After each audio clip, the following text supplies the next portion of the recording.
So guys, ito naman yung resto bar natin dito sa loob ng resort, no? So, ilawan natin guys. Tingnan nyo sa video natin guys. Yan, puti. Yellow. Diba? Ganda rin. Tapos, ito naman guys, ano to? Yung mga inumin, baga. Kumbaga, ano to, lababo ah.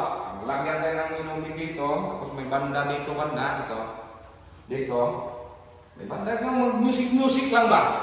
Eh, kunti lang man. Tapos may balina tayo dito natutulog. Hoy! Tapos punta tayo dito sa lumabo guys. Madumi pa to guys ha, kasi ano man, yung sinarado ko pa to kasi ang kinilos pa nila yung ngayon, kay swimming pool pa. Tapos paalis-alis man ako, marami din ako yung mga tinutulungan ba. Hindi lang nakita sa video, kung punta kayo sa ating wifi, nakikita nyo. Ito yung gripo natin. Dito sisirit. Mahina ang ano ngayon natin, supply dito ng tubig. Kasi pagibana. Diba? Tapos guys, ito naman yung CR natin dito. Siyempre, kapag may mag-CR na, mag-disco-disco, tapos naihi. Ito yung CR natin. Madumi pa to. Ayan, may exhaust fan tayo. Exhaust fan to eh. Madumi pa to. May lalagyanan tayo dito ng tuwalya. Tinabunan ko pa yan. Gripo, shower.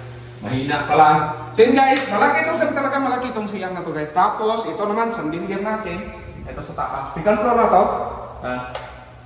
Puti. Yellow. Puti. Yellow. Malaki ito. So, abangan yung punta tayo sa taas ng mga room.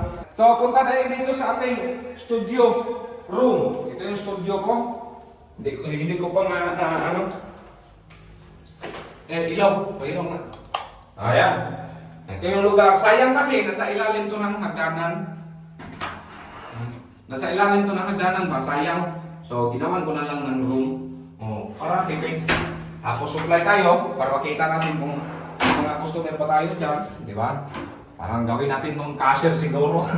Hindi to studio. So, atras ka. Yan guys. Ito yung ano natin. Disco bar natin. So yun guys, kita nyo naman. So yun guys, nandito na itong video guys ha. Maraming salamat sa suporta. Tsaka guys ha, abang-abang kayo sa video na gabi. Kasi maganda ito sa gabi guys, maganda yung ilaw. Hindi pa kompleto pero ipakita ko sa inyo. Kasi ano yun yung talagang dapat nyo makita kasi achievement ko to. So suportahan nyo ako eh. So yun guys, hindi ko ito magawa itong mga achievement ko kung di dahil sa inyong suporta. Kaya maraming salamat sa patuloy nyo suporta sa BMAX TV. So yun guys, sana ma-share itong video na to. I love you. Yun.